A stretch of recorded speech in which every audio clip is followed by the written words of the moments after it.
Assalamualaikum warahmatullahi wabarakatuh. Perkenalkan, nama saya Aulia Desti Merdeka Putri dengan NIM 7211419163 dari jurusan Akuntansi Fakultas Ekonomi Universitas Negeri Semarang. Pada kesempatan kali ini, saya akan membahas bab ke-8 dari mata kuliah Sistem Informasi Manajemen, yaitu Informasi dalam Praktik. Yang pertama yang kita bahas itu adalah sistem pemrosesan transaksi. Sistem pemrosesan transaksi digunakan untuk menjelaskan sistem informasi yang mengumpulkan data, yang menguraikan aktivitas perusahaan, mengubah data menjadi informasi, dan menyediakan informasi tersebut bagi para pengguna yang terdapat di dalam perusahaan maupun di luar perusahaan. Salah satu contoh yang baik dari sistem pemrosesan transaksi adalah sistem yang digunakan oleh perusahaan-perusahaan distribusi. Selanjutnya itu ada tinjauan sistem. Unsur-unsur lingkungan dari sistem distribusi meliputi pelanggan, pemasok, ruang persediaan bahan baku, dan manajemen. Berikutnya yaitu ada subsistem utama dari sistem distribusi. Dalam tabel 1.2 dijelaskan bahwa subsistem yang pertama berhubungan dengan pemenuhan pesanan pelanggan. Sedangkan subsistem yang kedua penuh dengan pemesanan penggantian persediaan dari pemasok, dan yang ketiga penuh dengan pemeliharaan buku besar perusahaan. Berikutnya itu ada sistem yang memenuhi pesanan pelanggan. Terdapat 3 sistem utama yang terlibat, yaitu yang pertama ada entry pesanan, yang kedua yaitu ada penagihan, dan yang ketiga yaitu ada piutang dagang. Berikut ini adalah tabel 1.2 yang dijelaskan pada subsistem-subsistem utama dari sistem distribusi.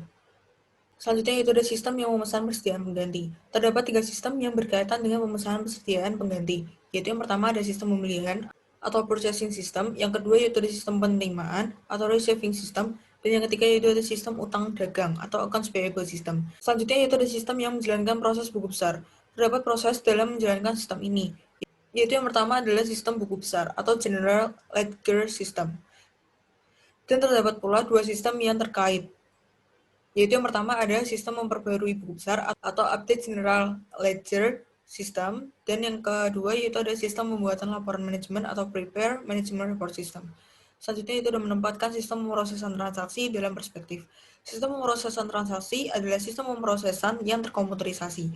Fondasi ini mengambil bentuk basis data yang mendokumentasikan semua hal yang penting yang dilakukan oleh perusahaan dalam menjalankan operasinya dan berinteraksi dengan lingkungan.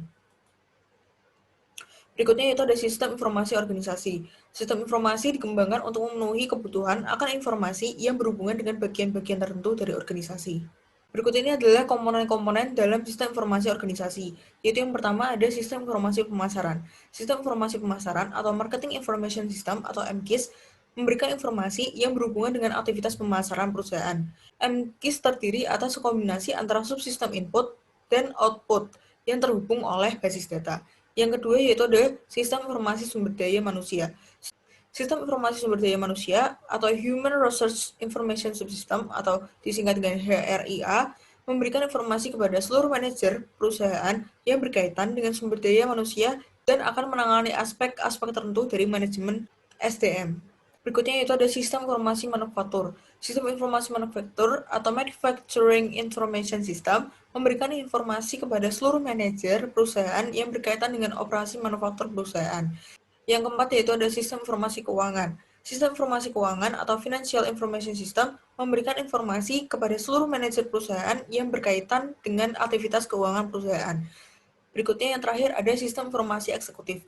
Sistem informasi eksekutif atau Executive Information System atau disingkat dengan EIA adalah suatu sistem yang memberikan informasi kepada para manajer di tingkat yang lebih tinggi atas perusahaan secara keseluruhan.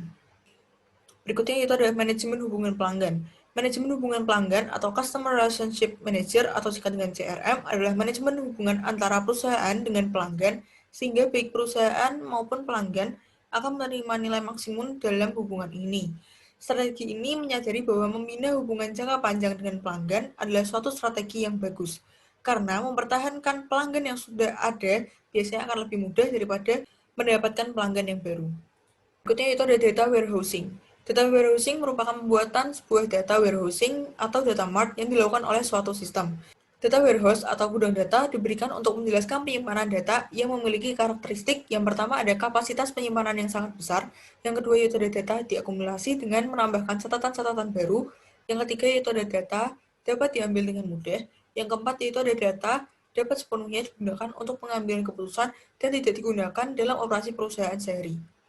Yang akan kita bahas selanjutnya dalam data warehousing yaitu adalah sistem data warehousing. Data warehouse adalah bagian utama dari data warehousing yang memasukkan data ke dalam gudang.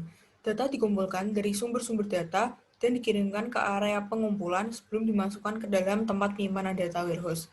Berikutnya itu ada bagaimana data disimpan dalam tempat penyimpanan data warehouse. Seluruh data mengenai subjek tertentu disimpan bersama dalam suatu lokasi yang biasanya berbentuk sebuah tabel. Dalam tabel penyimpanan data warehouse, terdapat dua jenis tabel yang disimpan dalam tabel-tabel terpisah. Tabel-tabel data akan digabung untuk menghasilkan suatu paket informasi. Berikutnya itu ada penyampaian informasi. Sistem penyampaian informasi yang mendapatkan data dari data penyimpanan data, mengubahnya menjadi informasi dan menjadikan informasi tersebut tersedia bagi para pengguna. Pengguna dapat melakukan navigasi di dalam tempat penyimpanan data untuk memperoleh ringkasan informasi, yaitu yang pertama ada drill down, yaitu proses melakukan navigasi ke bawah. Yang kedua yaitu ada roll up, proses melakukan navigasi ke atas. Yang ketiga yaitu drill across, yaitu bergerak dengan cepat dari suatu hierarki data ke hierarki lainnya. Yang terakhir ada drill through, yaitu berangkat dari tingkat ringkasan ke tingkat rendah data yang terinci. Selanjutnya itu ada OLAP. OLAP adalah segala jenis peranti lunak yang dapat digunakan untuk menarik data dari tempat penyimpanan data dan mengubahnya menjadi informasi. Pembuatan laporan, paket query basis data, dan model-model matematis yang semuanya dapat digunakan. Terdapat dua pendekatan pada OLAP, yaitu yang pertama ada ROLAP, yaitu Relational Online Analytical Processing, yaitu menggunakan suatu sistem manajemen basis data relasional standar. Sedangkan pendekatan yang kedua yaitu ada MOLAP, yaitu Multimedial Online Analytical Processing, yaitu menggunakan suatu sistem manajemen basis data khusus multidimensional. Berikutnya itu ada data mining. Data mining adalah proses menemukan hubungan dalam data yang tidak diketahui oleh pengguna. Terdapat dua cara dasar dalam melakukan data mining, yaitu yang pertama ada verifikasi hipotesis. Asumsikan bahwa sebuah bank telah memutuskan untuk menawar reksadana kepada para nasabahnya. Kelemahan dari pendekatan ini adalah bahwa prosesan pengambilan akan sepenuhnya dipandu oleh pengguna. Sedangkan cara yang kedua yaitu penemuan pengetahuan. Dalam penemuan pengetahuan atau knowledge discovery, sistem data warehousing menganalisis tempat penyimpanan data warehouse, mencari kelompok-kelompok dengan karakteristik yang sama.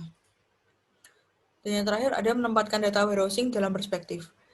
Kebutuhan akan data warehousing selalu ada sejak dulu, namun teknologi informasi yang dibutuhkan akan mendukungnya baru tersedia dan terjangkau pada akhir-akhir ini. Ketika teknologi mampu mengajar permintaan, beberapa pencapaian yang dramatis pun berhasil dilakukan, seperti cara baru penyimpanan data dalam paket-paket informasi, yang memungkinkan dilakukannya analisis data dengan cara yang praktis dan tak terbatas, dan OAP yang memungkinkan diambilnya data dengan cepat. Sekian dari saya, terima kasih, maaf jika banyak kesalahan. Wassalamualaikum warahmatullahi wabarakatuh.